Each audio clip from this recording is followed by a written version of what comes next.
de bonos, cuál será el proceso de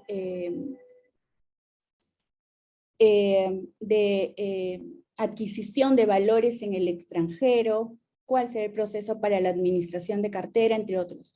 Todos los procedimientos sobre los operativos ilegales, sobre los servicios que presta una sociedad agente de bolsa se encuentran en la política de clientes, de tal manera que es obligatorio regulatoriamente que el cliente firme el contrato de intermediación y reciba la política de clientes, y esto además va acompañado de conocimiento del cliente que tiene que realizar la sociedad agente de bolsa como parte del tema del lavado de activos, para proceder a realizar el registro de clientes. Una vez que se termina este periodo, supongamos este mismo cliente ya quiere adquirir un valor listado en bolsa, entonces emite su orden a la sociedad agente de bolsa. Estas órdenes regulatoriamente pueden ser emitidas a través de un documento escrito llevado a la propia SAP, puede ser emitida a través de teléfono, por fax, o por cualquier otro medio que ahora se permite en este contexto, que haya puesto a disposición la SAP del cliente. Una vez que la sociedad agente de bolsa recibe y registra la orden, antes de proceder a transmitirla o ingresarla en el sistema, tiene que cumplir con una función súper importante, y es validar que su cliente cuente con los fondos o el dinero o los valores necesarios para poder asegurar la liquidación de esa operación en el caso de que ésta haya calzado. Esta obligación regulatoria nace recién a partir del año 2015. Y la SMB pues la consideró súper importante para poder asegurar, como les mencioné, la liquidación de las operaciones. Antes del año 2015 no existía esta obligación para las sociedades agentes de bolsa. Bien, validado que la orden es correcta, que el cliente cuenta con los fondos o los valores para poder liquidar la operación, a continuación la SAP tiene que transmitir la orden. Y esto consiste en ingresar la propuesta al sistema, de tal manera que producido el calce, viene la siguiente etapa regulatoria denominada ejecución y asignación de operaciones. Es decir, la SAP registra estas operaciones calzadas, comunica a Cavalli para que se inicie el proceso de compensación y liquidación que tiene que realizarse en 3 días como máximo según el reglamento de operaciones en rueda de bolsa. Finalmente, la SAP está obligada a emitir la póliza correspondiente. La póliza es precisamente la constancia de que la operación se ha realizado y ha finalizado, y es emitida en favor del cliente. Siguiente, por favor. La siguiente función dentro del marco de la intermediación es la colocación primaria de valores. Como ustedes pueden saber, las sociedades agentes de bolsa actúan como agentes colocadores de los valores que van a ser colocados o vendidos por primera vez en el mercado, ya sea mediante oferta pública o mediante oferta privada. Así que esta labor la realiza dentro del contexto del mercado primario. Como les mencioné, la labor de colocación de instrumentos financieros puede ser de ofertas públicas o privadas, ¿no? Para esto, el agente, la SAP, debe suscribir un contrato, es un contrato de colocación que puede suscribirlo con el propio emisor de los valores o con el agente estructurador de la emisión. En la práctica, lo que sucede es que la sociedad agente de bolsa puede ser contratada para que actúe como colocador, por ejemplo, de todas las emisiones que realice una empresa en el marco de un programa, o también puede ser contratada como agente colocador solo para una emisión dentro del marco de un programa. Por ejemplo, para todas las emisiones que realice Cineplanet dentro del programa de bonos corporativos por máximo 20 millones, o puede ser contratada solo para la tercera emisión de bonos corporativos dentro del mismo programa de máximo 20 millones. Eso es lo que sucede, ¿no? Este contrato de colocación se establece eso, se especifica el servicio y también los fees que va a cobrar, sus obligaciones como agente colocador. Y una cláusula súper importante es si es que la sociedad de agente de bolsa va a cumplir con esta labor mediante su obligación del mejor esfuerzo, es decir, solamente el número de bonos que sea colocado en el mercado, o también va a suscribir total o parcialmente las emisiones primarias o va a adquirir transitoriamente los valores para posterior colocación, lo que se denomina como el underwriting. Esto generalmente ocurre en la práctica cuando los claro que tiene un costo mucho más alto, pero ocurre en la práctica cuando los emisores de valores tienen urgencia o necesitan sí o sí el dinero. Y la sociedad de agente de bolsa, después de realizar su análisis, considera que los valores a emitir tienen alto potencial de ser adquiridos por los clientes o inversionistas, de tal manera que decide o acepta suscribir toda la emisión transitoriamente para colocarlo después, o también suscribe para su cartera propia y posteriormente, total o parcialmente, o lo que reste de la emisión, el porcentaje no colocado entre el público en general, para posteriormente colocarlo entre sus clientes. Así que esta es una cláusula importante también y que se negocia para efectos del contrato de colocación. Siguiente. Otros aspectos importantes cuando la SAP actúa como agente colocador es la responsabilidad que tiene junto con el emisor para verificar que una oferta se constituye como pública, ¿no? Es decir, si la sociedad de agente de bolsa es contratada para que, para que emita una oferta privada, como es responsable de todo el proceso de colocación, y en este marco, por ejemplo, posteriormente la SMB verifica que el número de personas a las que se le colocó son más de 100 y por lo tanto constituyen oferta pública, o si adicionalmente también la sociedad agente de bolsa utilizó medios masivos de comunicación para promocionar la colocación de estos valores que le quitan la característica de oferta privada, la SMB no solamente va a ser responsable al emisor, sino también va a tener una responsabilidad solidaria a la sociedad de agente de bolsa. De tal manera que cuando ésta es contratada para realizar una oferta privada, se tiene que tener bastante cuidado en verificar que todo el proceso se realice dentro del marco que corresponde a una oferta privada, o sea, dirigida únicamente a inversionistas institucionales, o los valores tengan un precio nominal mayor a $250,000 y todo el proceso calce como privado, para evitar este tipo de contingencias. Otro aspecto importante también en la práctica es que desde el punto de vista del asesor legal de una sociedad de agente de bolsa, se debería revisar el prospecto marco y el prospecto complementario de una oferta. ¿Para qué? Para revisar el detalle del proceso de colocación. Me explico. Si, por ejemplo, en el prospecto marco y en el prospecto complementario se establecen cuáles son los medios a través de los cuales la SAP va a recibir una orden. También se establece el horario de atención, de recepción de las órdenes, entre otras características sobre la subasta, por ejemplo.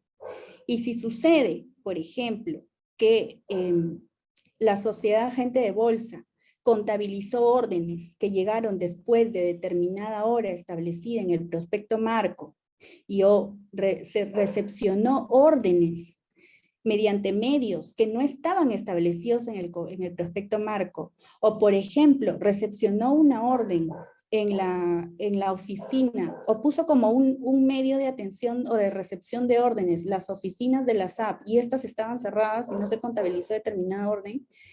Una vez cerrado el proceso de colocación y cuando la SMB realice una supervisión sobre el proceso de colocación de esta emisión, y detecte que no hay un calce entre las órdenes computadas y los horarios establecidos en estos prospectos, se va a generar una responsabilidad para la sociedad agente de bolsa. Por eso es que desde el punto de vista del asesor legal es importantísimo verificar, de una SAP, es importantísimo verificar dentro del prospecto marco y complementario los aspectos referidos al proceso de colocación, medios, horarios, cuál va a ser la forma de adjudicación de los valores, entre otros, porque todos estos formalismos valen de cara al cumplimiento regulatorio y de cara también a la confianza que se genera en el cliente. Y además, precisamente por ello es que el agente colocador suscribe o firma el prospecto marco y el prospecto complementario, ¿no? Haciéndose responsable de esos aspectos. Siguiente, por favor. Otra de las funciones dentro del paraguas de intermediación es la de formador de mercado, market maker, conocido también así. Mediante esta función, determinados emisores de valores que están listados en bolsas o empresas del grupo económico de la SAP o inversionistas, contratan a la sociedad agente de bolsa para que pueda ingresar diariamente una propuesta de compra y una propuesta de venta por un valor específico con el único objetivo de promover la liquidez de este valor en el mercado. Hasta el año pasado, si no me equivoco, solamente existían 2 sociedades agentes de bolsa que actuaban como formadores de mercado, como market maker, pero a raíz de diciembre también del año pasado esto se ha ampliado bastante, porque hay determinados ETFs que en la práctica están requiriendo de la mayoría de las sociedades agentes de bolsa para que actúen como tal. Así que esta función ahora está recobrando, digamos, al menos desde diciembre del año pasado ha recobrado demanda, ¿no? Siguiente. Adicionalmente a la intermediación, también las sociedades agentes de bolsa tienen una función de administración de cartera, la cual se define como la gestión de recursos, ya sea en efectivo o instrumentos financieros que ha recibido de parte de sus clientes para que sean gestionados de acuerdo con una política de inversiones preestablecida y por cuenta y riesgo del propio cliente. Los tipos de administración de cartera es discrecional, es decir, que pese a que existe una política de inversiones preestablecida, la sociedad agente de bolsa invierte libremente sin pedirle permiso al cliente ni informarle estoy invirtiendo ahorita en este bono o en esta acción, sin más. Y el otro tipo es el no discrecional, en el cual pese a que el cliente ya conoce la política de inversiones a la que se va a ceñir la sociedad agente de bolsa para gestionar su dinero, sus instrumentos, igual exige que la sociedad agente de bolsa, cada vez que antes de ejecutar una compra o venta de valores o constituir un depósito en local o extranjero, le tenga que comunicar y obtener su aprobación.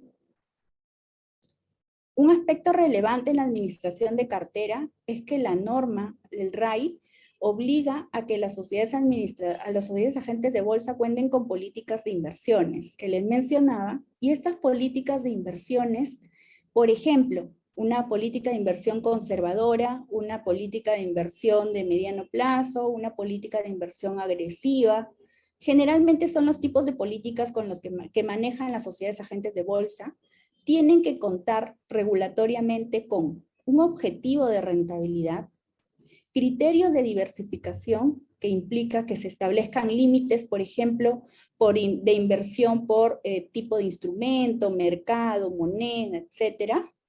Tienen que contar con un indicador de comparación o un benchmark. Tienen que contar con límites o especificar si se va a invertir o no en empresas del grupo económico al que pertenece esa sociedad agente de bolsa y tiene que detallar los riesgos de las inversiones, ¿no?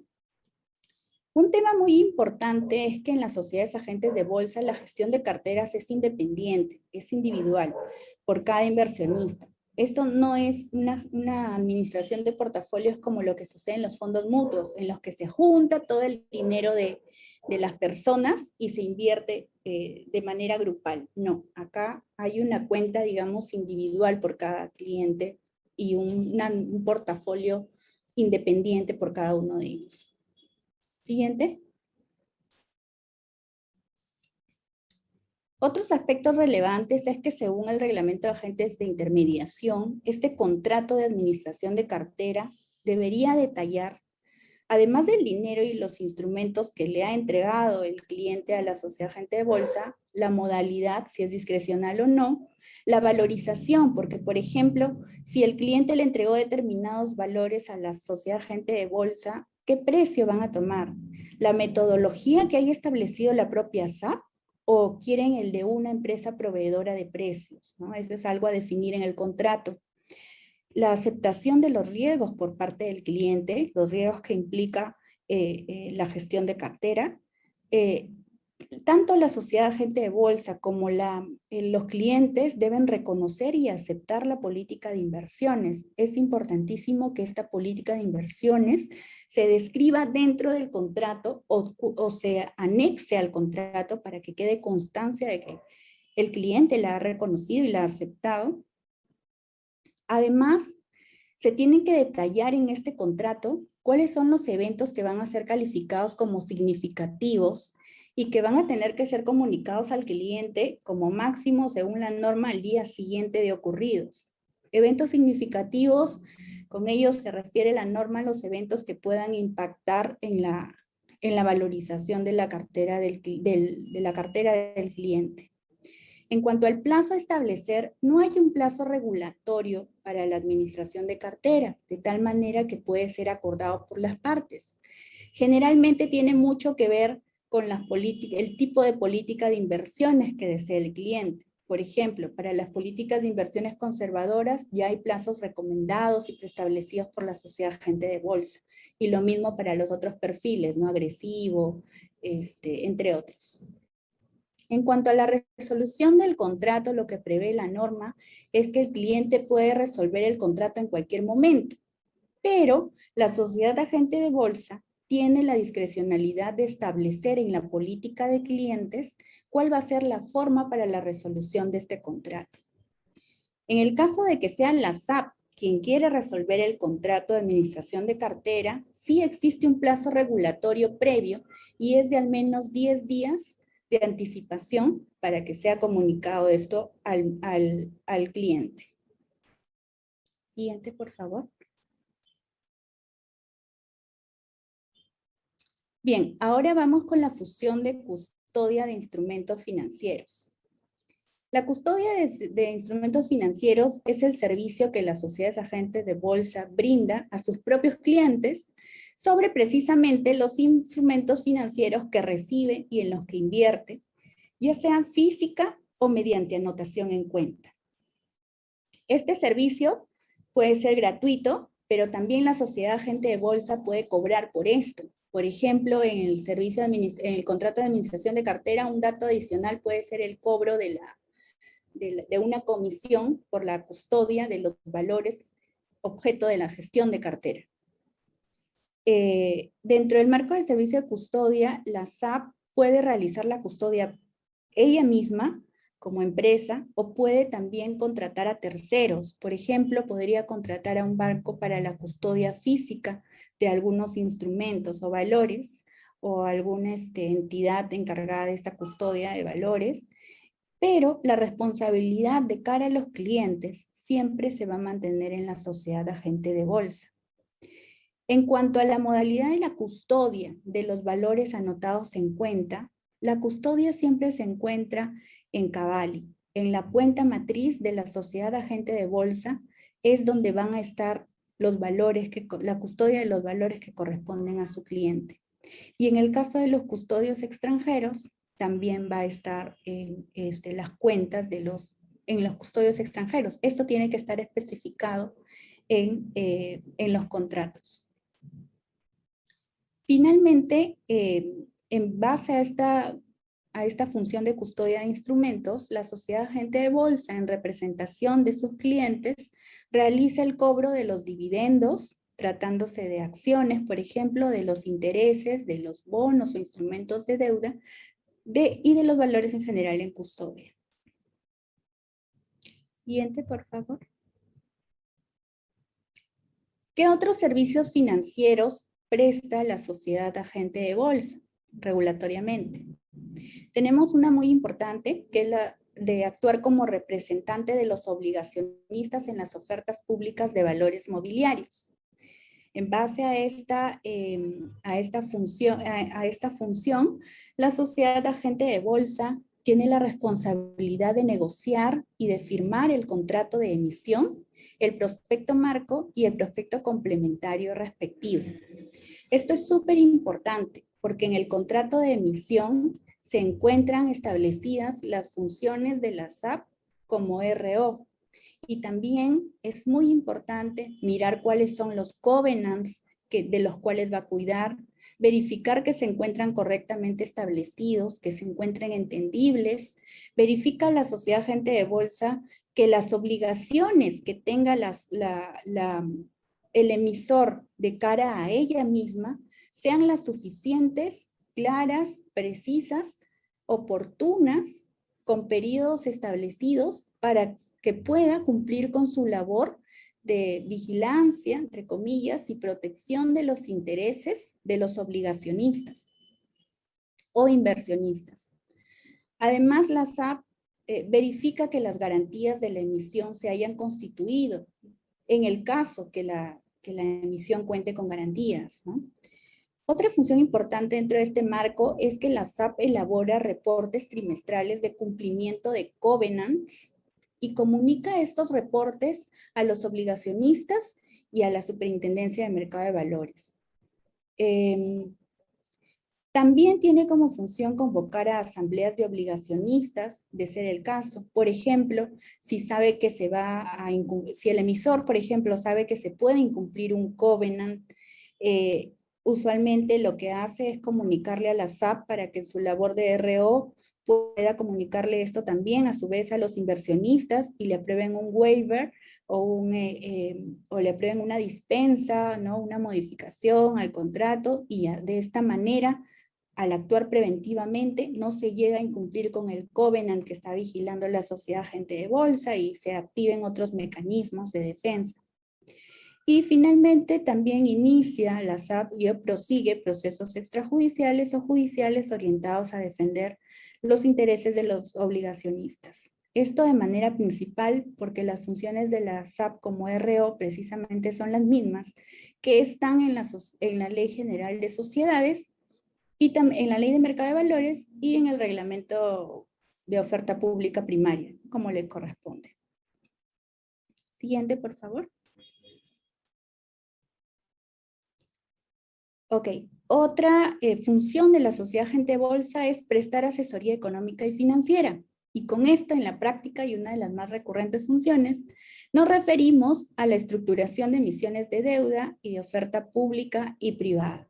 La sociedad agente de bolsa, en la práctica, para cumplir con esa función, generalmente cuentan con áreas de trading, con áreas de estructuración, de tal manera que analizan la situación de un emisor y recomiendan, por ejemplo, reestructuraciones de pasivos a través de las emisiones de deuda, entre otros, ¿no? Ellos analizan cuáles serían, por ejemplo, las características de la emisión, en qué plazo, en qué moneda, todos estos aspectos que corresponden precisamente a la estructuración de emisiones.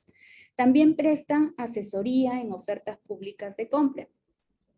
Otra de las funciones es la de valorización de activos y negocios en marcha. Por ejemplo, en el caso de la oferta pública de compra, se necesita que una entidad efectúe una valorización y determine cuál es el precio mínimo que se tiene que utilizar para esta oferta pública de compra. Esa labor también puede estar a cargo de una sociedad agente de bolsa. Y también tiene como función promover una inversión. ¿Cómo promueve esa inversión? Por ejemplo, cuando es contratado como estructurador o colocador, puede realizar labores de roadshows financieros, que son las visitas junto con el emisor y con otros participantes de la emisión, visitas a los inversionistas para explicarles sobre los análisis que han hecho sobre esa emisión y el por qué podrían ser adquiridos por ellos, ¿no? Y su potencial. Esas son principalmente todas las funciones que tiene una sociedad agente de bolsa. Como dato adicional, es importante que sepan que hay dos funciones nuevas que están en la Ley de Mercado de Valores. Son las funciones referidas a, ahí van, cuando si lo leen van a encontrar la función sobre uno, gestión de fondos mutuos y fondos de inversión, y actuar como fiduciario en los fideicomisos de titulización. Ustedes dirán, bueno, pero esa labor le corresponde a las sociedades administradoras de fondos y a las sociedades titulizadoras, respectivamente. Sí, pero esto ha sido regulado ya hace unos años en la Ley de Mercado de Valores, porque la SMB tiene la intención de que las sociedades agentes de bolsa se conviertan en lo que le llama el mercado ahorita la super SAP, ¿no? De tal manera que a lo que se están orientando es que las sociedades agentes de bolsa cumplan con estas dos funciones, pero a través de subsidiarias, no a través de la misma sociedad agente de bolsa como persona jurídica, sino que esta labor va a ser ejercida como subsidiaria, o sea, para que la sociedad agente de bolsa tenga una subsidiaria que sea sociedad administradora de fondos y una subsidiaria que sea sociedad titulizadora. Entonces, ojo con eso, si es que leen en la Ley de Mercado de Valores estas dos funciones. No las va a ejercer la cuenta propia, la SAP, sino a través de las subsidiarias, pero eso no está operativo ahorita, porque para eso es necesario que la SMB regule esto que está establecido en la ley, lo cual hasta ahora no sucede. Otro avance importante así dentro de este marco de regulación de funciones de la SAP, que va a hacer que las funciones precisamente de la sociedad agente de bolsa sean mucho más expeditivas y se adecúen al contexto de pandemia en el que todavía nos encontramos, está materializado a través de una modificación que hicieron al reglamento de agentes de intermediación el año pasado, y que ha tenido como objetivo que los contratos de intermediación, de administración de cartera, de las órdenes, sean también suscritos a través de medios electrónicos, hecho que hasta antes de noviembre del año pasado no podía ocurrir, porque no se había dado este espacio regulatorio, pero ya desde noviembre del año pasado se modificó el RAI para abrir las posibilidades tecnológicas en las funciones de las sociedades agentes de bolsa. Ahora sigamos a la siguiente.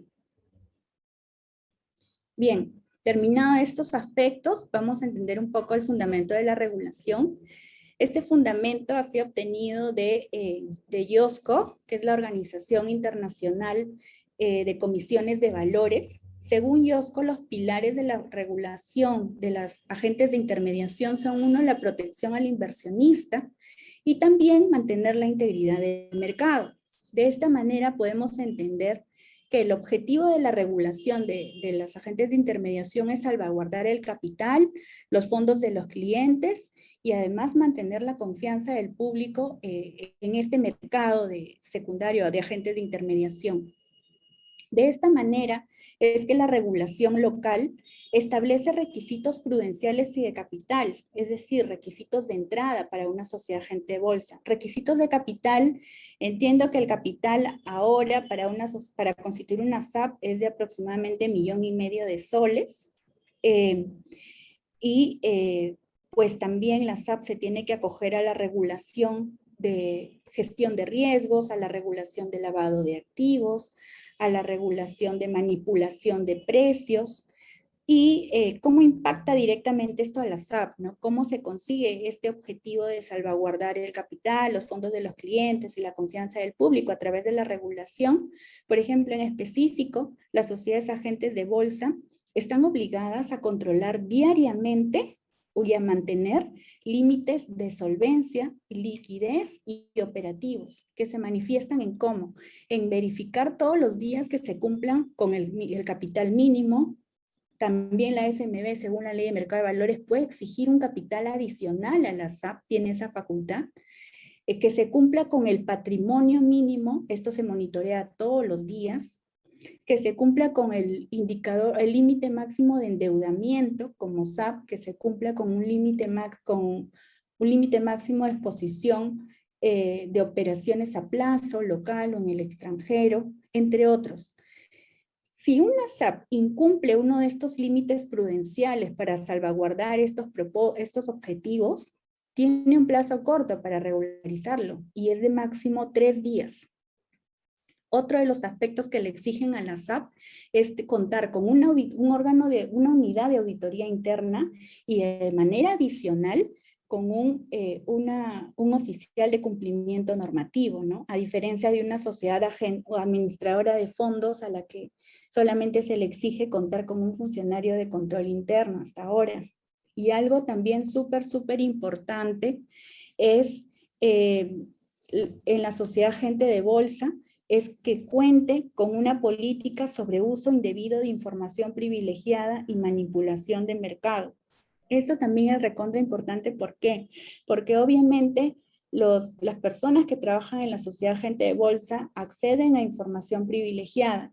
Con el objetivo de mitigar estos conflictos de interés, estas políticas generalmente establecen prohibiciones para que las personas que trabajan y que tienen acceso a esta información puedan adquirir o vender valores dentro de determinadas ventanas. Por ejemplo, si se está realizando ahora la emisión de acciones de una empresa X en la que la propia SAP ha actuado como estructurador o como colocador, pues las personas, participantes, directores, gerentes, tienen prohibido adquirir esos valores dentro y transar con sus valores o los valores que tengan sobre ese emisor dentro de determinado periodo. Esta, entre otras prácticas o prohibiciones, están establecidas en esta política sobre uso indebido de información privilegiada y manipulación de mercado, y es súper importante para cumplir con los objetivos que persigue la regulación. Y bueno, eso es todo lo que tengo para, dentro de este tiempo, comentarles sobre los aspectos más importantes de la regulación de las apps. Muchas gracias. Espero que lo hayan entendido.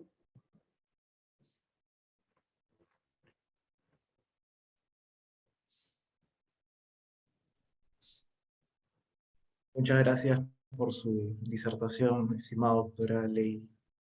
Bien, al parecer tenemos algunas consultas. Sí. Leonel Leal pregunta, si contrato con una SAP para que adquiera acciones y luego instruyo que las venda, ¿es posible precisar la orden para que deposite el precio de venta recibido en una cuenta en el extranjero que está a nombre de un tercero?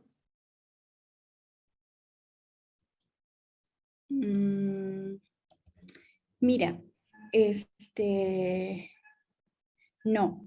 Eso tiene que estar la cuenta bancaria registrada en la sociedad agente de bolsa a nombre del cliente. Y eso es algo que lo pueden encontrar y está establecido en la política de clientes.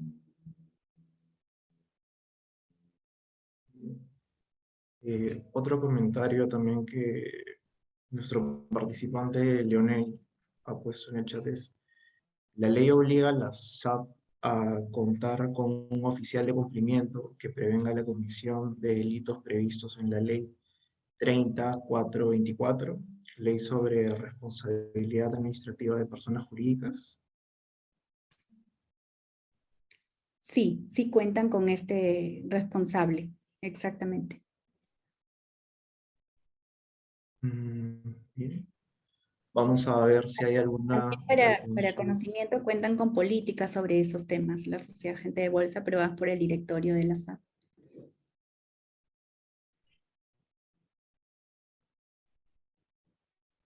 Vamos a esperar unos segundos si hay alguna otra consulta. Recuerden que pueden levantar la mano o dejarla en el chat. Mientras tanto, a nombre del portal de leyes y el Grupo de Derecho Corporativo de la Universidad Nacional Federico Villarreal, agradecerle nuevamente por su gran disertación, estimada doctora. Asimismo, esperamos contar con su participación para un siguiente curso de especialización del mercado de valores. Ok, perfecto. Muchísimas gracias. Igual si tienen alguna pregunta que queda por ahí, estaré atenta, me la remiten y yo con gusto las atiendo y dispuesta para colaborar con ustedes en todas las posteriores capacitaciones que requieran y felicitarlos por estos eventos que en verdad promueven el mercado de valores. Genial, muchas gracias. Bien, como no hay otra consulta respecto a este tema, nuestra siguiente ponente disertará sobre el tema de regulación del lavado de activos en el mercado de valores. A continuación contaremos con la disertación de Eloisa Barturén, quien es gerenta de cumplimiento en Corfit, Corporación Fiduciaria S.A., docente y asesora de tesis en la Universidad San Ignacio de Loyola, máster en alta dirección empresarial por la Universidad Rey Juan Carlos, y cuenta con un título de experto en gestión pública en España. Se ha desempeñado como asesora legal y factor fiduciario en el sector privado financiero y analista senior en la CGR, con más de 8 años de experiencia en derecho corporativo y financiero, compliance, prevención de lavado de activos y financiamiento del terrorismo, fideicomisos, gestión de riesgos, derecho administrativo y otros. Los participantes, recuerden que pueden realizar sus consultas por medio del chat o levantar la mano una vez que nuestra ponente ha culminado con su disertación. Sin otro particular que decir, las dejo con la ponente Eloisa Barturén. ¿Cómo están? Buenas noches. Muchas gracias a Deleyes por la invitación y gracias por estar un viernes a esta hora con nosotros y poder escuchar este tema tan importante, ¿no? Y relevante para ustedes, ¿no? Como abogados o de otros cargos que tienen, ¿no? Es muy gratificante que Deleyes promueva estas especializaciones y estos cursos. Y muchas gracias nuevamente por la invitación. Bien, el día de hoy quiero compartir con ustedes esta ponencia sobre la regulación, ¿no?, que tenemos acerca del lavado de activos y más que todo ver cierta normativa aplicable a la SMB y a la SBS, ¿no?, que son las normativas que regulan todo el tema de gestión de riesgos de lavado de activos en el sector financiero. Les mandé un video, chicos, a ver si lo podrían poner como video introductorio. Claro, doctora, en un momento lo estamos colocando. Ok. A continuación veremos un video para poder identificar, ¿no?, el lavado de activos y cuáles son las señales de alerta que podemos tener en cuenta a raíz de este delito.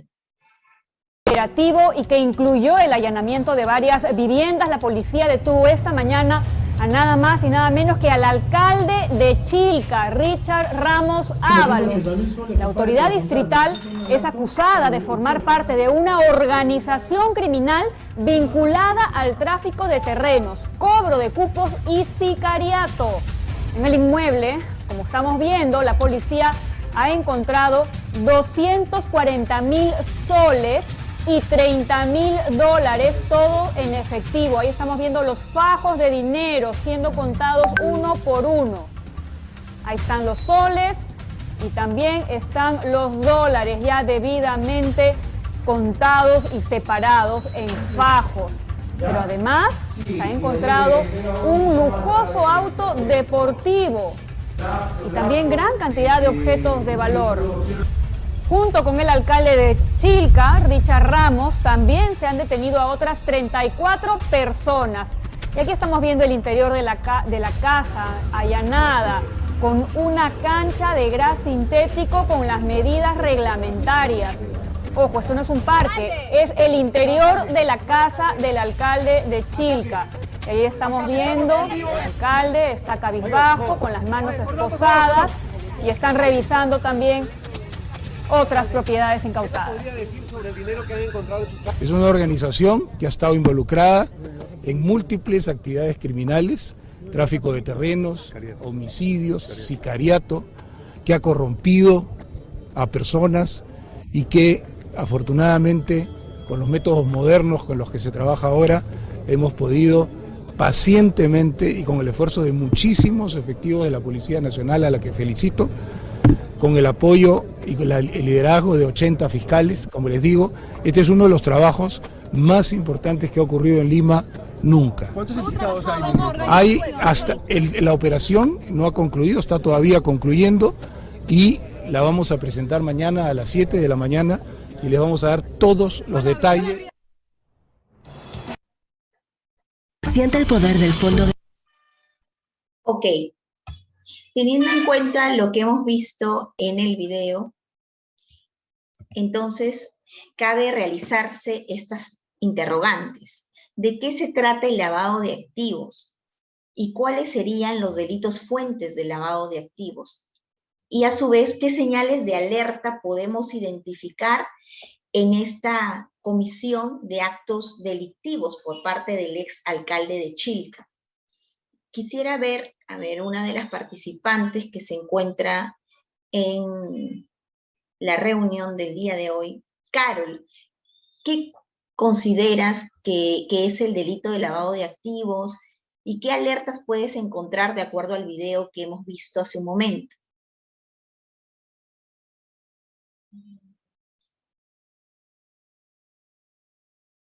Carol, ¿está por ahí?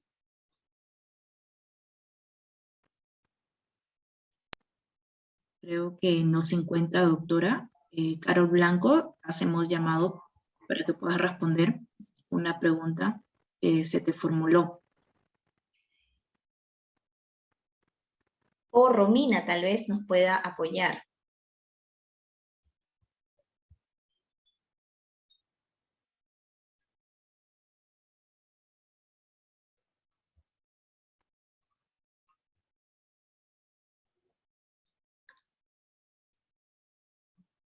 Vamos con Manuel Humberto. Doctora, ¿quiere opinar? Ok. Sí, está bien. Puedes formular tu opinión, Manuel. Hola, Manuel.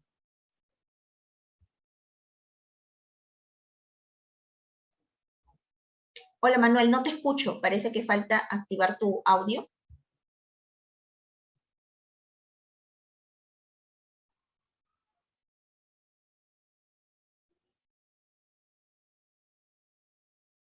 No te logro escuchar.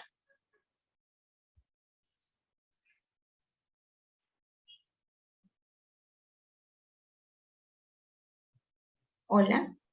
Igualmente, Manuel, si no pudieras formular tu pregunta, puedes tu opinión formular mediante la cajita de comentarios, por favor. Igualmente, Romina, ella nos habló, doctora Romina Peña.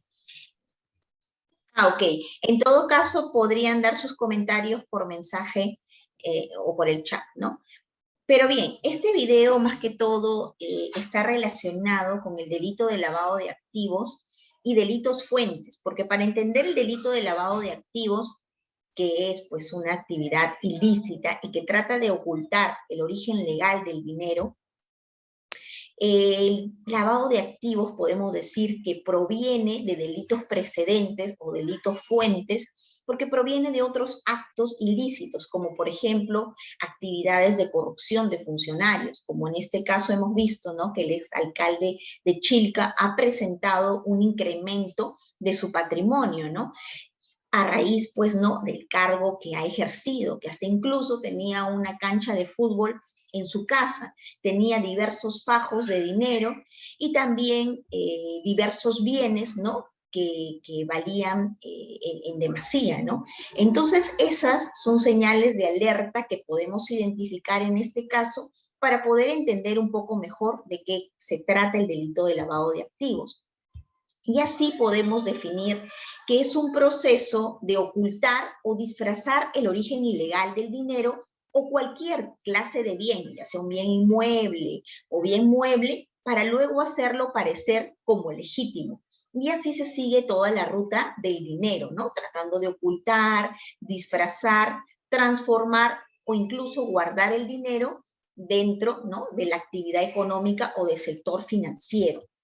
También tenemos en relación al delito de lavado de activos, al financiamiento del terrorismo, pero este consiste en canalizar los recursos a través del sistema financiero con la finalidad de destinarlos a diversas actividades terroristas.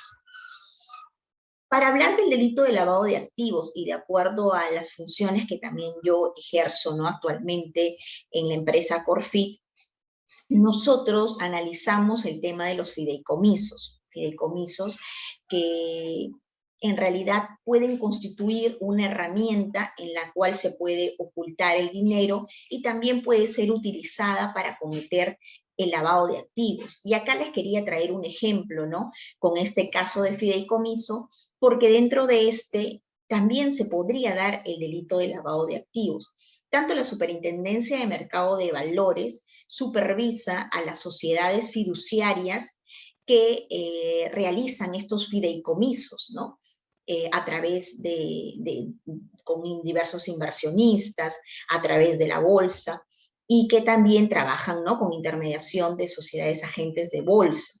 Pero también la SBS también es el sujeto regulador de diversas entidades fiduciarias, ¿no?, pero que están reguladas por la SBS, ¿no?, y que realizan fideicomisos bancarios. Y en el caso de la SMB, fideicomisos de titulización. Entonces, yo ya he trabajado en ambos rubros, ¿no?, y más que todo podría darles un ejemplo. En el caso de los fideicomisos, un fideicomiso como tal es un contrato en el que intervienen tres partes, ¿no? Tenemos al fideicomitente, al fideicomisario y al fiduciario. En este caso, el fideicomitente puede ser una persona natural o una persona jurídica, que es quien transfiere un bien inmueble o un bien mueble para constituir un patrimonio fideicometido, ¿no?, el cual se considera que es autónomo, ¿no? Y se hace en favor de un tercero, que se le llama fideicomisario o beneficiario. Y quien administra este patrimonio es la sociedad fiduciaria, ¿no?, que interviene como un administrador de ese patrimonio para cumplir con un objeto, ¿no?, que es garantizar que se cumpla la finalidad por la cual se constituyó este fideicomiso. Y en este caso, una vez constituido, se comunica a la Superintendencia de Banca, se inscribe en registros públicos, o en su defecto también se puede comunicar, ¿no?, a la SMB, ¿no?, si se da en ese ámbito. En este caso, relacionado al delito de lavado de activos, lo que nosotros hacemos es investigar previamente a quién vinculo yo a mi empresa. Tengo que investigar a las partes del fideicomiso. Y en este caso los clientes son el fideicomitente como el fideicomisario. Y acá tratamos de enfocarnos en ver cómo mitigar los riesgos de lavado de activos desde el ámbito del sector financiero. Pues tenemos que ver, ¿no?, el origen de fondos de los bienes que van a ingresar a este fideicomiso. Tratar de ver quiénes son los beneficiarios finales que están detrás de las partes del fideicomiso, lo cual es importante investigar, puesto que también la normativa nos dice que tenemos que hacer una previa diligencia, ¿no?, a estas partes, ¿no?, y también cumplir con hacer una revisión en unas listas que son listas restrictivas de prevención de lavado de activos que se encuentran dentro de la normativa tanto de la SMB como de la SBS. Las etapas de lavado de activos. Primero empezamos con la etapa de colocación, ¿no?, cuando ya va ingresando este dinero obtenido a través de una actividad ilegal. Y este se va transformando. Un mecanismo de transformación y de integrar el dinero dentro del sector económico es, por ejemplo, a través del fideicomiso, o a través de diversas compraventas o actividades financieras que se realizan. Un ejemplo también tenemos para precisar, ¿no?, de dónde proviene el delito de lavado de activos, como le decía, proviene de delitos fuentes, ¿no?, y uno de estos es la corrupción, la colusión de funcionarios, que hemos visto que en nuestro país ha existido, ¿no?, muchos casos de lavado de activos por incluso expresidentes que ya están presos, ¿no? Proviene también de narcotráfico, de trata de personas, extorsión o delitos de minería ilegal. Un caso sonado fue el caso de Odebrecht, ¿no? O también el caso del Club de la Construcción, en donde pues diversas empresas o diversos proveedores querían obtener ganancias ilícitas, ¿no? Y a cambio le daban a diversos funcionarios sus coimas, ¿no? Entonces hemos visto que el caso de Odebrecht, que se ha coludido con muchas empresas para poder obtener esta repartija de obras públicas, ¿no? En nuestro país, y también dar a cambio, ¿no? Diversos sobornos a funcionarios del Estado. Ahí también otro caso sonado, ¿no? Es el caso de Goteva, ¿no? Que tiene su relación con el delito precedente, ¿no? De soborno, ¿no? En donde sabemos que Alejandro Toledo ofreció favorecer a Odebrecht para que gane la licitación de las carreteras interoceánicas Sur Perú-Brasil, ¿no? Y acá vamos a ver cómo sigue la ruta del dinero, ¿no? Odebrecht hace sus depósitos, ¿no? De aproximadamente 20 millones para poder transferirlos a un tercero, que sería Joseph Maiman, y que acá está interviniendo como intermediario o testaferro. Posteriormente va recorriendo esta ruta del dinero y se transfiere a diversas empresas situadas, ¿no? En otros países, Costa Rica, hasta llegar hasta la cuenta, ¿no? De la suegra de Toledo, ¿no? En la cual transfiere este dinero a la empresa Ecoteva, ¿no? Que es presidida por su suegra, ¿no? Y finalmente, ¿qué hace Toledo? Utiliza este dinero de Ecoteva para ya transformar el dinero con una compra de bienes inmuebles y poder pagar hipotecas, ¿no? Entonces así vemos cómo se dan las etapas del lavado de activos. Pero ¿cuáles son los riesgos LAF a los cuales se encuentra expuesta la empresa? El riesgo LAF, o el riesgo de lavado de activos y financiamiento del terrorismo, podemos decir que es la pérdida o la probabilidad de pérdida o daño que puede sufrir una entidad o una empresa por la posibilidad de ser utilizado directamente o a través de diversas operaciones para ocultar o disfrazar el origen ilícito de los bienes o recursos, ¿no? Y este daño o esta pérdida se puede materializar ¿en qué? En diversas sanciones, en diversas multas administrativas a la empresa, o incluso también llegar, ¿no? A implicancias penales, ¿no? Que los funcionarios debemos tener eso muy en cuenta, ¿no? Porque dentro de una empresa tiene que estar muy elaborada toda esa técnica del compliance, todos esos procedimientos y políticas para poder mitigar estos riesgos de lavado de activos.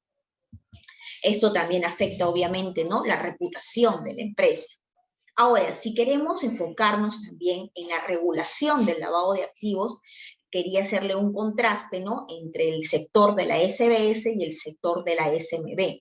En la SBS tenemos la ley 27693, tanto como en la SMB, ¿no? Que es la ley que crea la unidad de inteligencia financiera, ¿no? Esta unidad de inteligencia financiera es un ente especializado, ¿no? Y adscrito, ¿no? También a la Superintendencia de Bancas, y que se encarga, pues, ¿no? Justamente prevenir el lavado de activos y poder investigar de forma más exhaustiva, ¿no? Las operaciones sospechosas que se les reporten. Sus informes, que son especializados en materia de lavado de activos, también constituyen una prueba o un sustento clave para que la Fiscalía aperture, ¿no? Un proceso de investigación ya por el delito de lavado de activos. A su vez, el reglamento de la SBS, que es el Reglamento en Gestión de Riesgos de Lavado de Activos, fue aprobado, ¿no? Por la resolución 2660-2015, la cual tiene modificatorias a través de la ley o del reglamento que es aprobado por la resolución 4705 del 2017, ¿no? Y te establece diversos plazos de adecuación.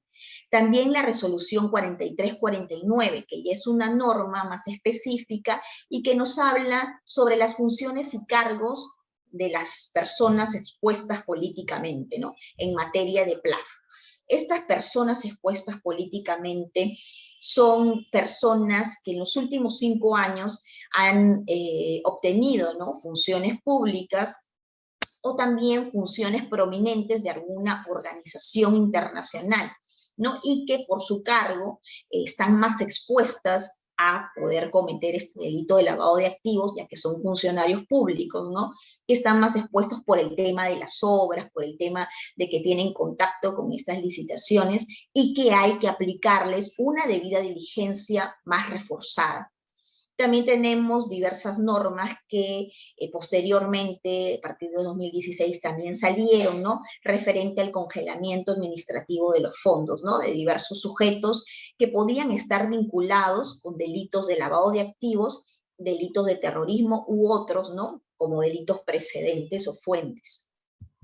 Y en lo que respecta a la regulación del LAF o del lavado de activos, ¿no?, y financiamiento del terrorismo de la SMB, tenemos también esta ley que crea la UIF y también la resolución CONACEF, que es la 033-2011, la cual, ¿no?, fue modificada posteriormente por la resolución 007 del 2013.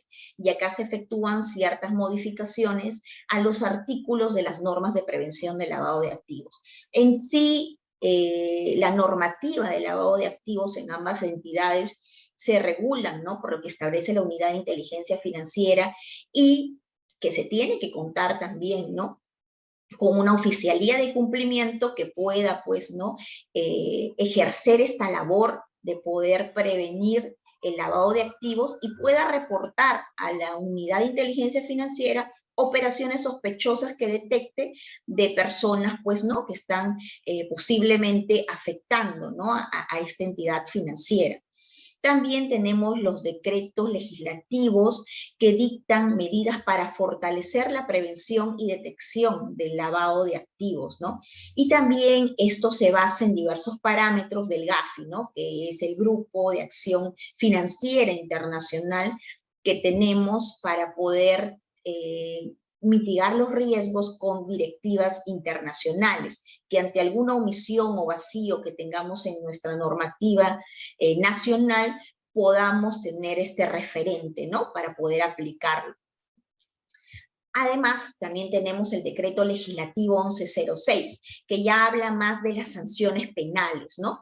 ¿Qué pasa si es que alguien transfiere dinero, ganancias, cuyo origen es ilícito, ¿no?, y que debía presumirlo, ¿no?, y debió también evitar la identificación de su origen, incautación? Entonces ya vemos que van sanciones penales, ¿no?, entre 8 a 15 años de pena privativa o también con multa, ¿no? También la omisión de la comunicación de una transacción sospechosa, ¿no?, que también va en años de cárcel y multa o incluso inhabilitación. ¿Hay agravantes? Sí. Si el agente es un funcionario público, es un agente del sector inmobiliario, financiero o bancario, o el agente forma parte de una organización criminal, también se dan años de cárcel y también, ¿no?, sanciones administrativas con multas, ¿no? Si proporcionamos también una información eficaz para que se evite la consumación de este delito, también hay años de pena privativa de libertad y de multa. Hay casos internacionales de cooperativas o entidades financieras en donde la UIF de Estados Unidos ha sancionado a estas empresas que han evitado, ¿no?, dar información o han sido negligentes, ¿no?, en poder contribuir con que diversos clientes de estas entidades financieras o de estos bancos, ¿no?, se les puede investigar de forma exhaustiva y ellos pues puedan levantar también el secreto bancario. Si hay una obstrucción a que la justicia pueda intervenir y pueda tener acceso a esta información y el banco no te la suministra, pues no, también hay una sanción a dicha entidad, como en otros países se ha dado. Hay tipologías también de lavado de activos, ¿no? Y dentro de las tipologías de lavado de activos pueden darse los financiamientos ficticios, ¿no? Y eso está muy ligado también a de que puedan existir proveedores o empresas fachadas, ¿no? Empresas fachadas que nosotros en realidad pensamos que existen, pero existen solamente en papel y en la práctica, pues, en realidad no están constituidas, simplemente se inscriben, tienen una supuesta, ¿no?, escritura, todo eso para aparentar que es una empresa como tal, pero no está funcionando. Y es ahí en donde se derivan muchas alertas y hay que investigar si esa empresa existe o no. Vemos el rubro económico que tiene, el tipo de perfil de empresa que es, y pues vemos que no coinciden, ¿no? Porque realizan diversas transacciones que también pueden no corresponder con la actividad económica que manifiestan o declaran. Hay también tipologías que son prorrateos, ¿no? En donde diversos clientes realizan diversas transacciones prorrateadas, lo que quiere decir que ingresan diversas sumas de dinero en montos menores al umbral que detecta la SBS. Y el umbral es cuando ya a partir de $10.000 un cliente va y pues en la SBS tienes que reportarlo como entidad financiera, tienes que reportar esta transacción si es mayor a los $10.000. Pero hay otros clientes que ingresan diversos valores o diversas transacciones a la empresa por montos menores a ese umbral, ¿no? Y tratan de prorratear o pitufiar el dinero para que no lo observe el regulador. También, ¿no?, esto está ligado con las transacciones electrónicas, el testaferro, como el caso que les expliqué de Toledo y su intermediario Joseph Mayman, o clientes PEC, ¿no?, que son los expuestos políticamente, y que dentro del anexo también de la Superintendencia del Mercado de Valores señala quiénes son los clientes PEC, que son personas expuestas políticamente por las funciones públicas que estos asumen, como valga decir, ¿no?, un presidente de un estado, un congresista, ministros que han tenido, ¿no?, en los últimos 5 años esas funciones, gobernadores regionales, alcaldes. Cuando ya tengan una contratación con esta clase de personas, van a estar incluidos en una debida diligencia reforzada porque están más expuestos al riesgo de lavado. También tenemos, ¿no?, empresas fintech, que son empresas, ¿no?, que utilizan los servicios digitales para poder realizar actividades financieras, ¿no? Y acá estamos viendo, ¿no?, que en los últimos años, y a raíz de esta pandemia por el COVID-19, se han dado diversos negocios con empresas fintech que han reflotado más en nuestro país, que incluso no hay una normativa actual en Perú, a diferencia de México, que sí está más elaborada, más completa y mejor constituida, pero que aún en Perú no hay una regulación como tal de empresas fintech. Sin embargo, nos regimos en los parámetros del GAFI o GAFI-LAC para poder hacer una debida diligencia entre estas empresas, ¿no?, que ingresan y que ofrecen servicios digitales. En el caso también de fideicomisos, hay fideicomisos que se constituyen con empresas fintech y que, bueno, se realizan estos fideicomisos más que todo porque el cliente quiere asegurarse, ¿no?, que detrás de esta empresa digital, que obviamente solamente la ve por internet, hay una empresa que está supervisada por la superintendencia, ¿no?, y que le dé una mayor seguridad para poder realizar, por ejemplo, una transacción en la cual quiera realizar un tipo de cambio, ¿no? Puede hacer un intercambio de divisas, y ahí opera una empresa fintech, ¿no?, que es como una casa de cambio digital, por ejemplo. También hay simulación de proveedores, ¿no? Proveedores que vienen de otros países o que se ubican aparentemente en Perú, pero en realidad no existen, ¿no? Y ahí hay que tener cuidado con el destino de los fondos, ¿no? Hacia dónde va el dinero, hacia qué objeto está yendo el dinero, ¿se está cumpliendo con la finalidad del contrato o no se está cumpliendo con la finalidad del contrato? Y clientes también que pueden realizar diversas actividades involucradas con la minería ilegal. Pero ¿quién es el responsable de realizar la prevención del lavado de activos de acuerdo a lo que señala la normativa? La normativa, tanto de la SMB como de la SBS, señalan, ¿no?, que la responsabilidad es del directorio, de los gerentes y de todos los trabajadores de una empresa financiera o de una entidad financiera, ya que todos tienen que contribuir con mitigar estos riesgos de lavado de activos. Y por eso hay 3 líneas de defensa, ¿no? El consejo directivo, que es el que implementa y monitorea este sistema de prevención de lavado de activos.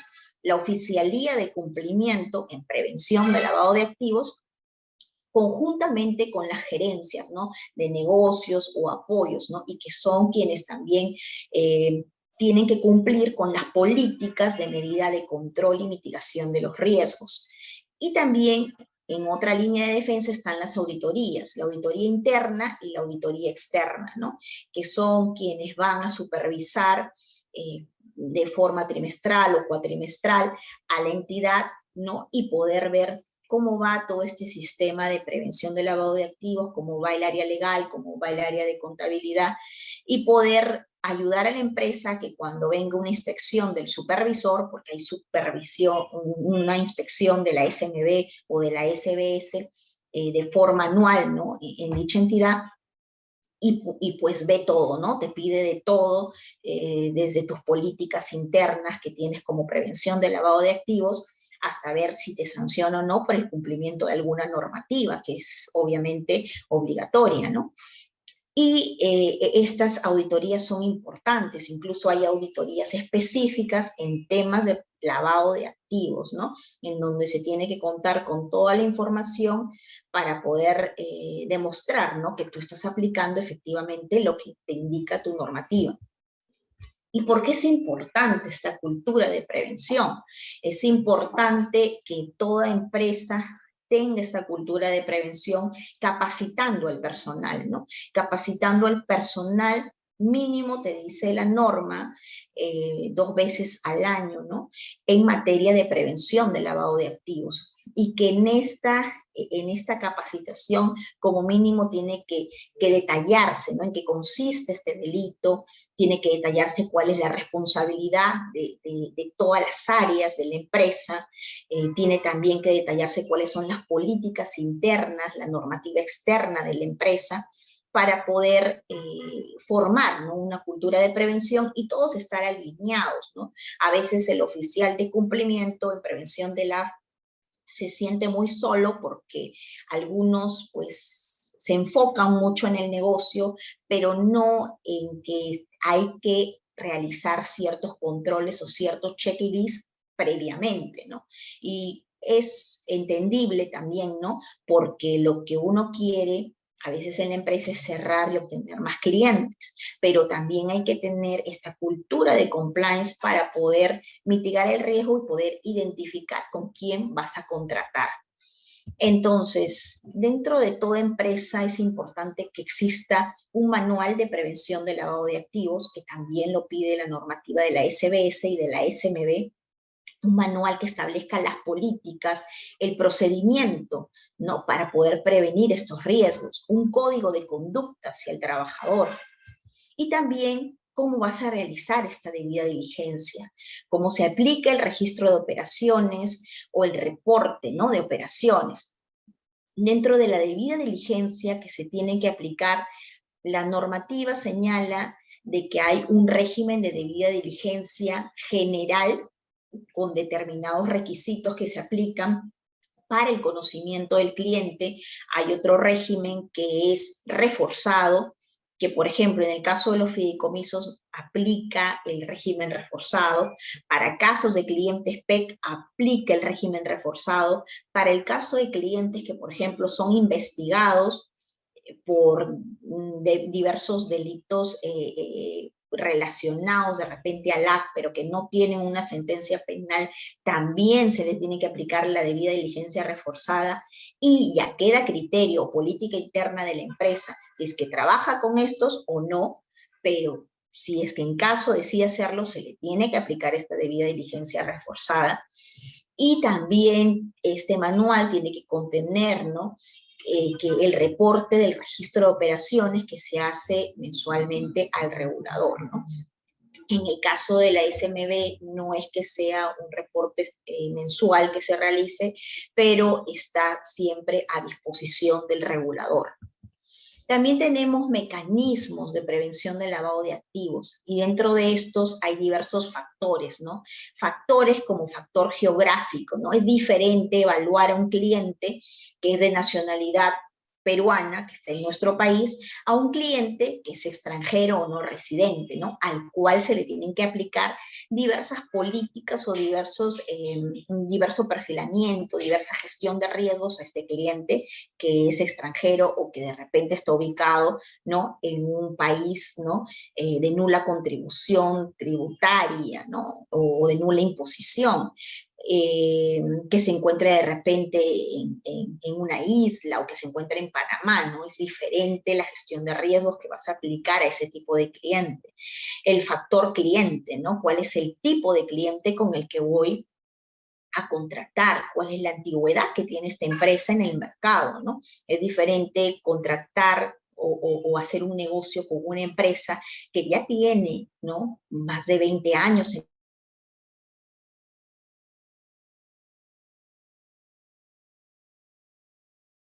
riesgos. También factor producto. ¿Qué producto ofrece la empresa? ¿Qué producto financiero ofrece la empresa? Y también hay que realizar dentro de esta etapa el conocimiento del cliente.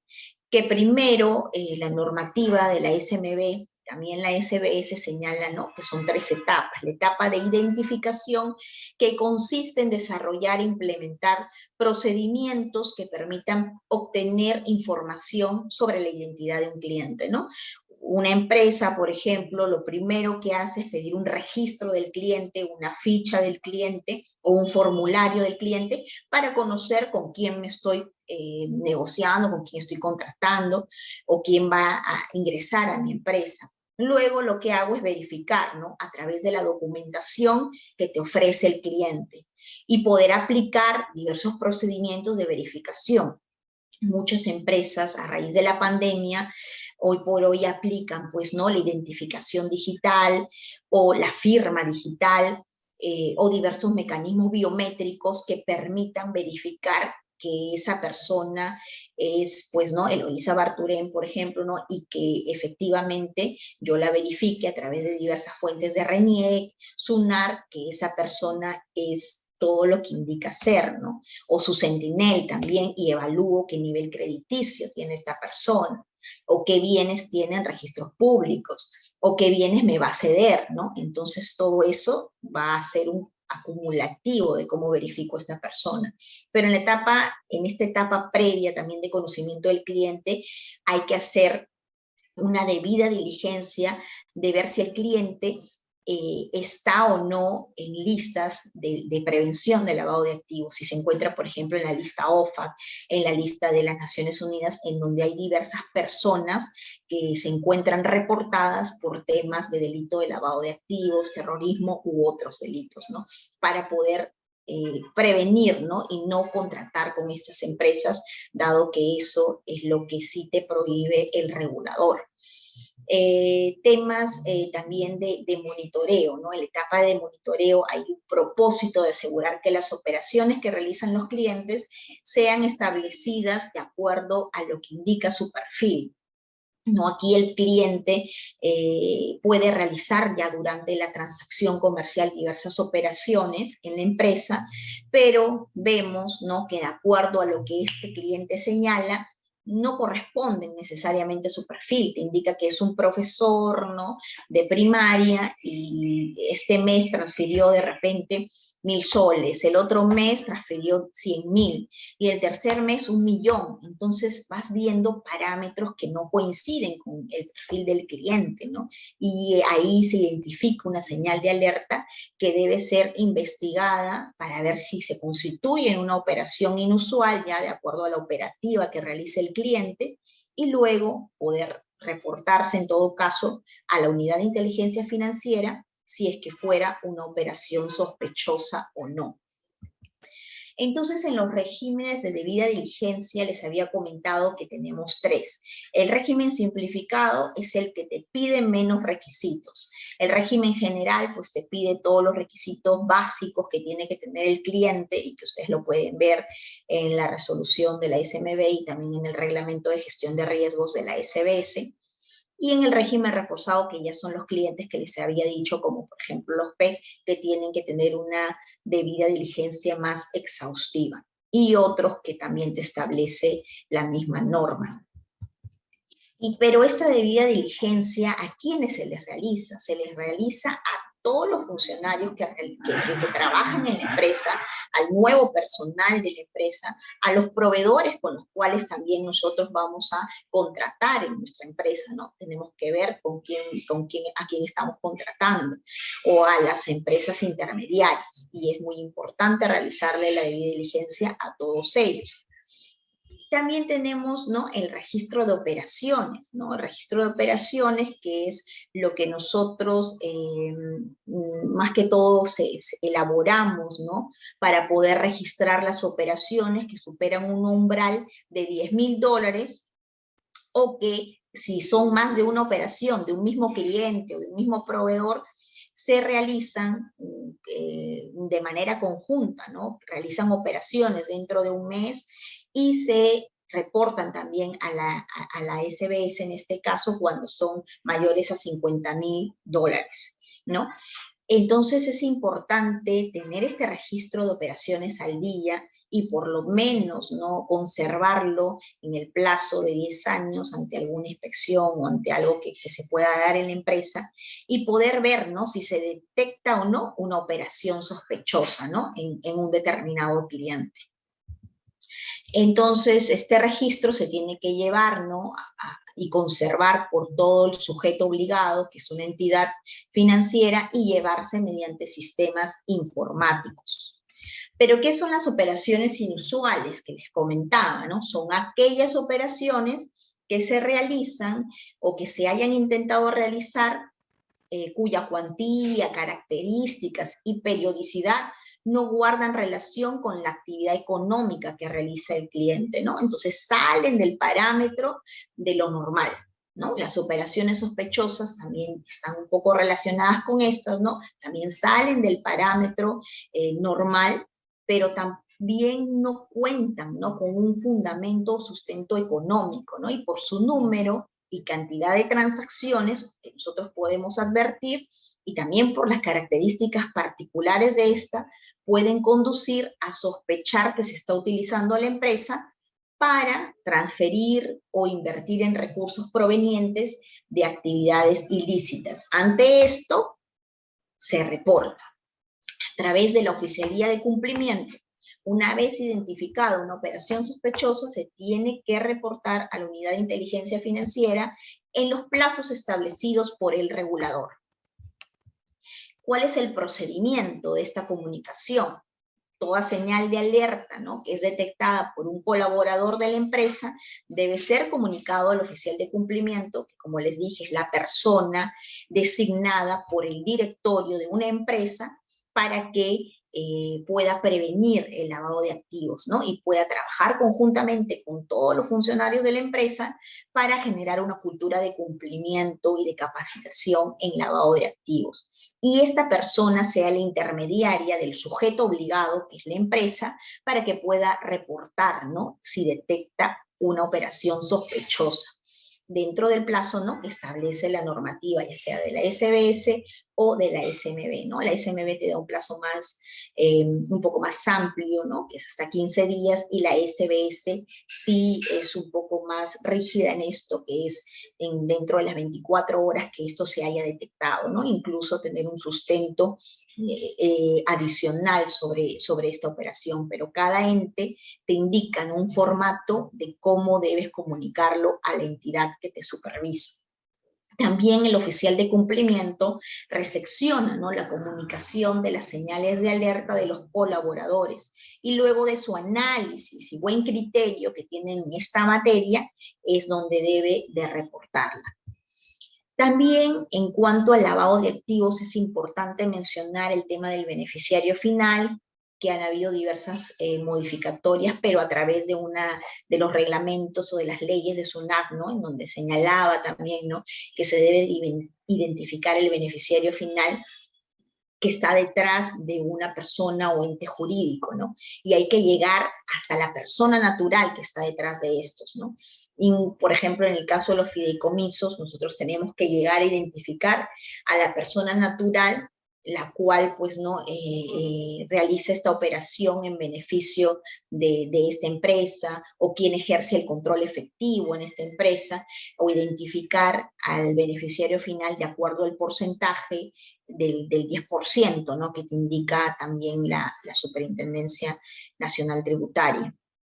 Y acá hay que identificar siempre, ¿no? Quiénes están detrás de las partes de un fideicomiso.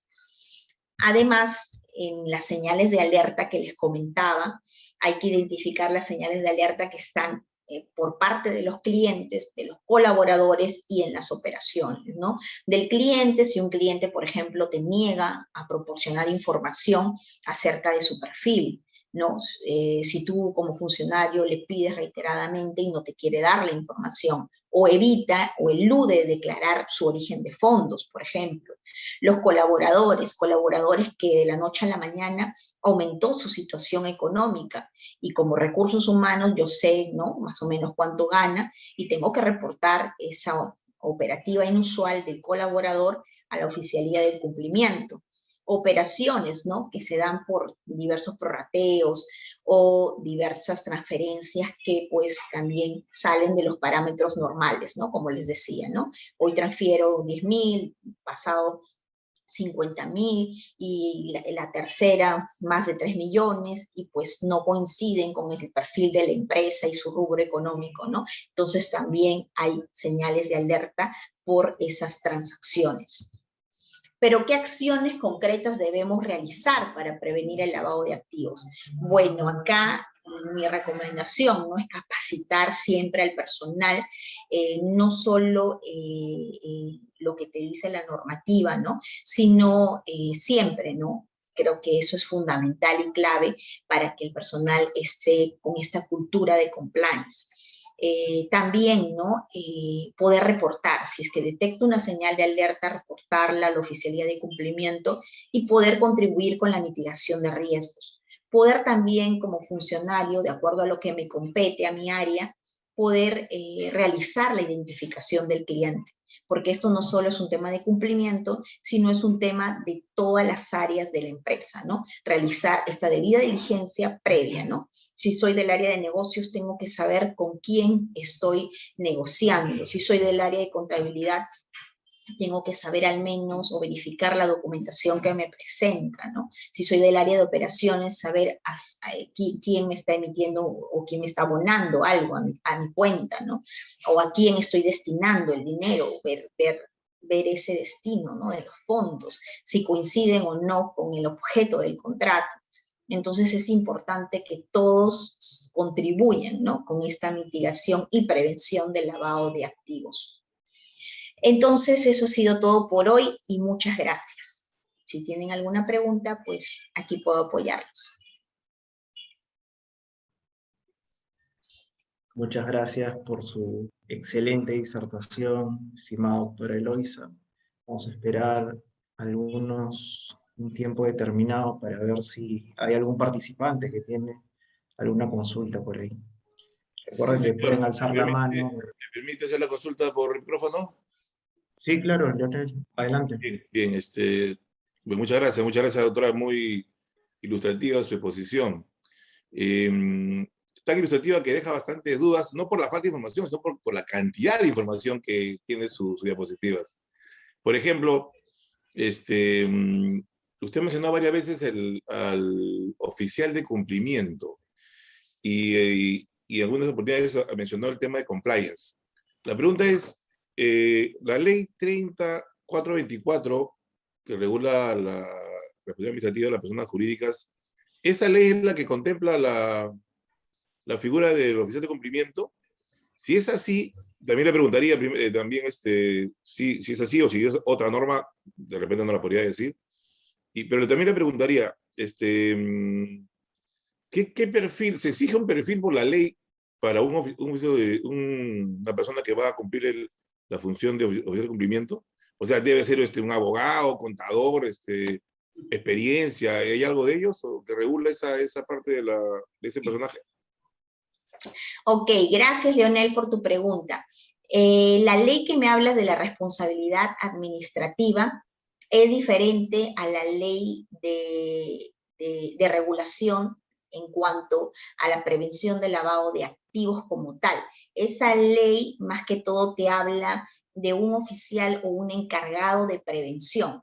Cuando yo hablo de compliance pues es una palabra general que no solamente abarca el tema de la ley que mencionas, que es de la responsabilidad administrativa, que hay una parte que ve prevención, que es más que todo abocada a temas de corrupción y a temas de cohecho, ¿no? Que si bien son delitos precedentes también de lavado de activos, pero está enfocado en mitigar los riesgos de las personas jurídicas que puedan cometer estos ilícitos y prevenirlos si es que ellos generan dentro de su empresa un programa de compliance.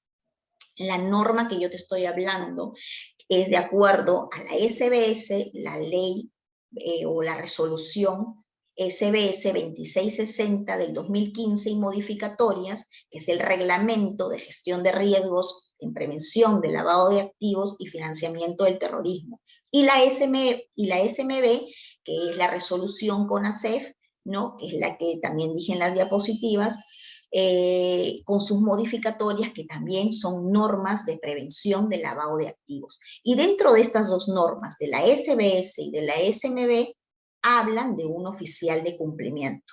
Pero ese oficial de cumplimiento yo siempre agregaba en prevención del lavado de activos, porque hay oficiales de cumplimiento en prevención de la corrupción, hay oficiales o encargado de la prevención, hay oficial de cumplimiento de conducta de mercado y son otros que no están relacionados con prevención de lavado.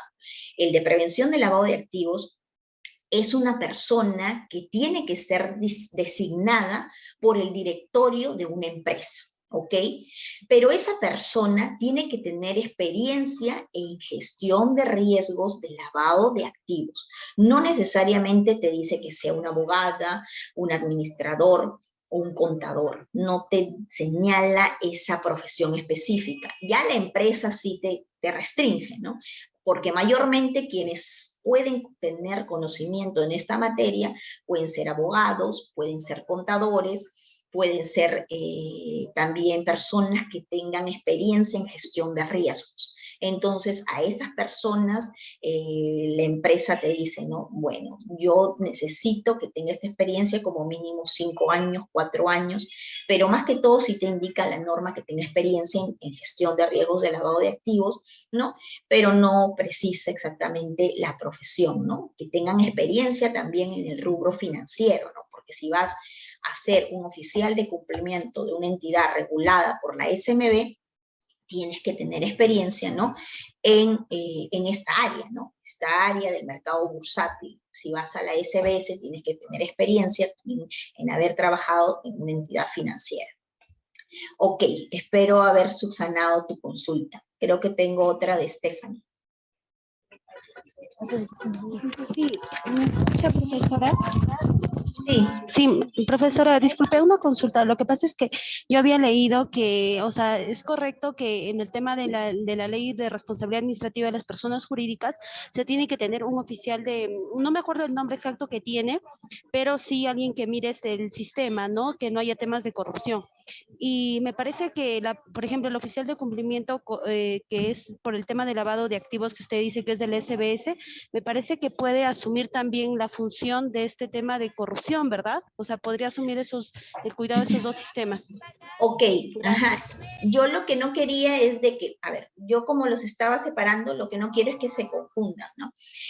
Una cosa es quién es oficial de cumplimiento en cada área o por cada normativa, ¿no? La empresa puede decidir a su criterio o a libre discrecionalidad si ellos desean que el oficial de cumplimiento en prevención de lavado de activos sea el mismo encargado de prevención por la ley de responsabilidad administrativa de una persona jurídica. Puede asumirlo, ¿no? El directorio es quien aprueba eso. Pero hay otros casos de empresas que no, que designan su oficial de cumplimiento especializado en lavado de activos bajo las normas que les manifesté.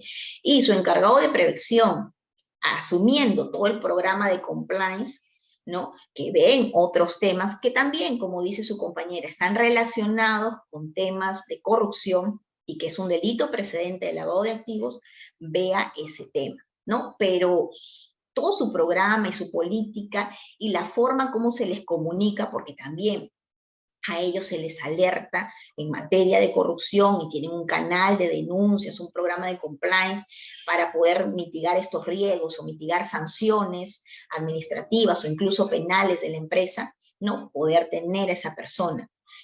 Ya como les digo, queda a criterio de la empresa si es que utiliza al mismo oficial de prevención en LAF en el tema de prevención de la corrupción, ¿no? Y que pueda asumir ambos, ¿no? Y otras empresas no, pues no deciden que sean independientes. Pero ojo, hay que tener en cuenta, ¿no? Que si esa persona está asumiendo esas dos funciones, pues tienen que ser también, ¿no? A dedicación exclusiva de la empresa. Lo que mira mucho el regulador es de que esa persona o esa dedicación exclusiva o esa dedicación parcial o cuenta con apoyo en la oficialía. Porque si vas a asumir más de una función, tienes que también tener un apoyo y demostrar, ¿no? Que puedes asumir tales cargos. Porque, ojo, el directorio te aprueba el encargo de oficialía de cumplimiento, pero esta comunicación se reporta al regulador y el regulador o la UIF, en este caso, te da una respuesta también. Y si también hay muchas empresas que han designado oficiales de cumplimiento corporativos, ¿no?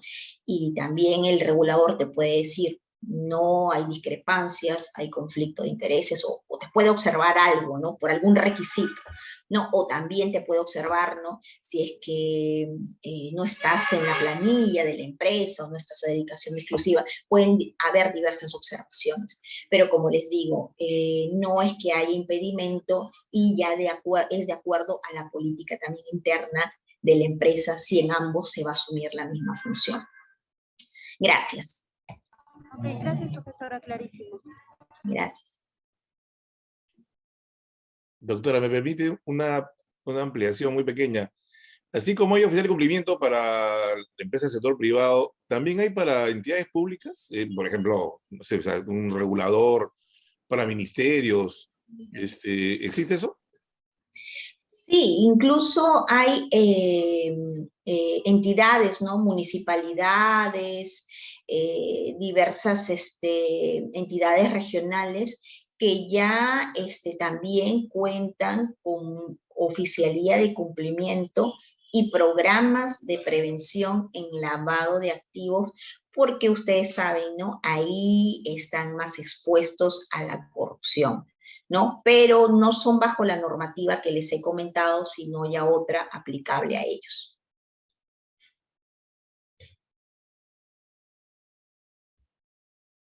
Gracias. Gracias, muchas gracias. Gracias.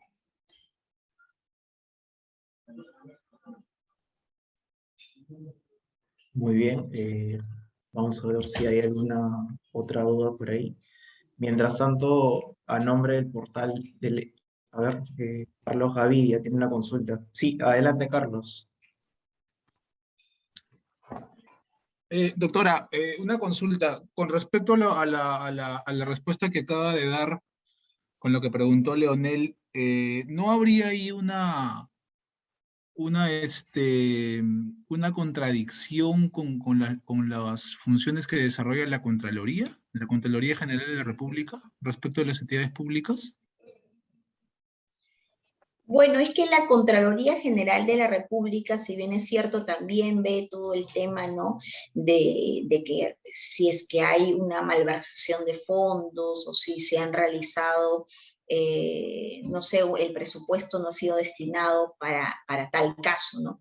Pero el tema del oficial de cumplimiento no es que realice una labor como tal como la Contraloría General, que te puede aperturar un procedimiento administrativo y puede también reportarse a través de la SOCI que tienen cada entidad, ¿no? O sea, ellos realizan una labor de auditoría ya desde el tema de las obras y todo ello, ¿no?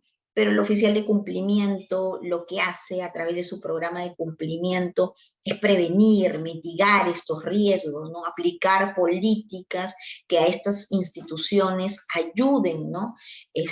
A que mitiguen estos riesgos, a que no se involucren en estos delitos de lavado de activos como tal. La Contraloría no solamente ve el tema del lavado de activos, ¿no? O financiamiento del terrorismo o delitos presentes, sino ve otros delitos también que puedan tener los funcionarios y hasta que se dé, ¿no? Su respectiva sanción, ¿no? Entonces creo que es un ámbito un poco más extenso, ¿no? Ahora, como te digo, en ciertas entidades gubernamentales o de municipalidades sí se aplica este tema, ¿no? Pero también hay auditorías adicionales que se realizan. Yo también estuve en la Contraloría, ¿no? Y lo que se veía ahí era más temas de informes de control y temas de auditoría, incluso se enfocaba también ver, ¿no? En el tema de ingeniería, por tema de obras públicas, por tema también de ver si tenía una responsabilidad administrativa, funcional, un determinado funcionario, o poder elevar esto hacia el órgano sancionador, ¿no? Ahora, obviamente, la Contraloría está en un tema de que sí tiene o no estas facultades de potestad sancionadora, ¿no? Por lo mismo que ha sido observado todo el tema de su normativa por la aplicación y el reglamento de infracciones, ¿no? Pero ya se sabe que sí tiene esta potestad, ¿no? Que la misma norma le ha otorgado. Ok, gracias. A ver, tenemos una consulta ahí de parte de Malena Noriluz, nos la hace llegar. Ella menciona de que en relación a los clientes, que estas personas se mantienen siempre como tal, o se toma en cuenta los últimos 5 años, como explicó en la ponencia.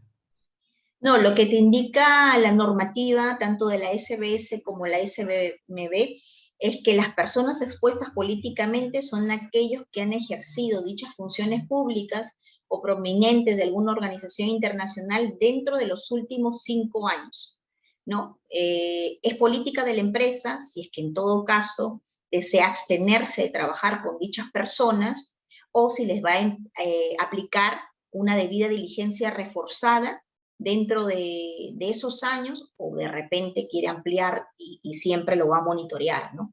Pero lo que te señala la norma es ese plazo.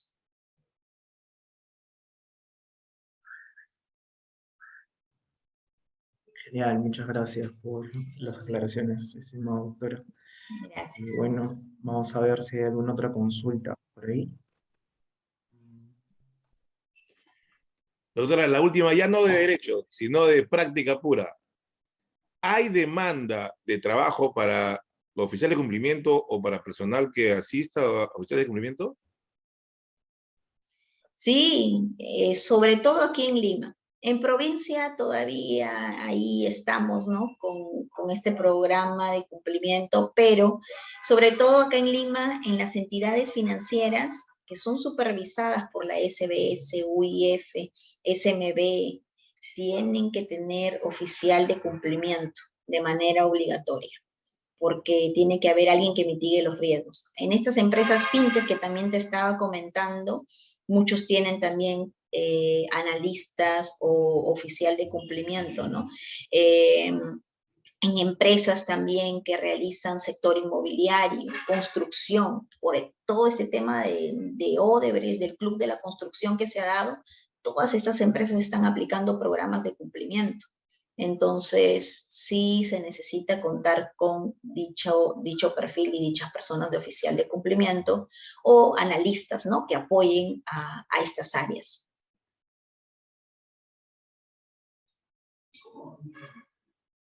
Gracias. Gracias a usted. Gracias a usted. Dígame, ¿usted sugiere algún centro para prepararse, un centro conocido para prepararse por el tema de cumplimiento? Nacional y internacional. Sí, internacional es ACAMS, A-C-A-M-S, que forma a oficiales de cumplimiento en esta materia, sobre todo en cumplimiento en prevención de lavado de activos. Y a nivel nacional he tenido buenas experiencias con Thomson Reuters, que realiza capacitaciones en gestión de riesgos de lavado de activos y también en programas de cumplimiento, bajo la ley también de responsabilidad administrativa de personas jurídicas. También la Bolsa de Valores de Lima también justo va a realizar este mes un curso de gestión de riesgos de prevención de lavado de activos. Es muy bueno el curso y muy completo, así que ahí también pueden ver cursos. Muchas gracias, muy amable. Ok. Tremenda ponencia la de usted, doctora. Muchas gracias. Gracias. Gracias más bien a Deleyes también por la invitación. Sí, bueno, como bien decía diciendo hace un momento, muchas gracias, estimada doctora, de todo el portal jurídico de leyes y el grupo de Derecho Corporativo de la Universidad Nacional Federico Guerrero. Ha sido una excelente ponencia. Asimismo, esperamos contar con su participación para un siguiente curso de especialización del mercado de valores. Muchas gracias. Yo también espero una nueva invitación y siempre dispuesta a contribuir con ustedes. Muchas gracias. Muchas gracias nuevamente. Bien, estimados participantes, si hubiesen más consultas, las pueden escribir por medio del correo de leyes para que los ponentes puedan resolverlas. Hemos culminado nuestra 8ª sesión. Recuerden registrar su asistencia. Asimismo, les recuerdo que el día lunes tendremos nuestra 9ª sesión de este curso de especialización en regulación del mercado de valores.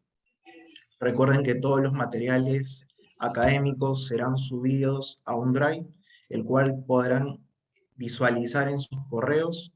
Esperamos contar con su participación el día lunes. Gracias y muy buenas noches.